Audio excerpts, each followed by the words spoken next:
Krossi maailmast ma olin eemal 4 aastat, kuna tahtsin keskenduda pereelule. Ehitasime kodu ja alustasin oma abikaasaga pereelu. Soov tagasi tulla oli lihtne. Soovisin näidata lastele, et kui miskit meeldib ja sind vaimselt toidab, siis tuleb asju kirjaga teha ja nendel asjadel lihtsalt tuleb järgneda. Esimese mootorratta ma sain 7-aastaselt.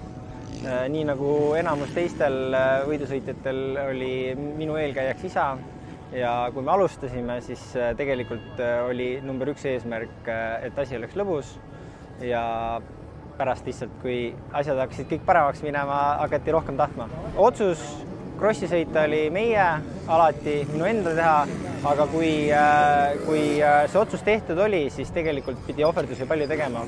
Ja minu arvamus sellest ohverdustest on olnud see, et kui miskit väga meeldib, siis tegelikult ei ole ohverdused.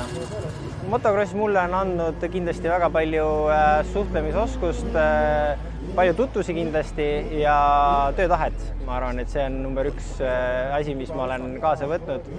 Muus elus samamoodi, et asjad ei tundu enam nii rasked olevat. Kindlasti pealtvaatajad ei näe seda kunagi, mis telgitagustes toimub, et väga palju tehakse tööd ja rasked perioodid tavaliselt on siis, kui lihtsalt see töö ei kanna vilja.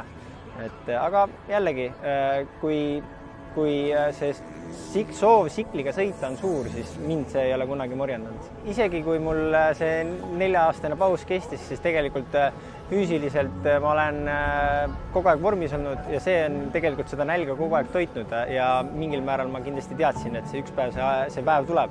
Ma ei osanud oodata, et see võib nii kiiresti tuleb.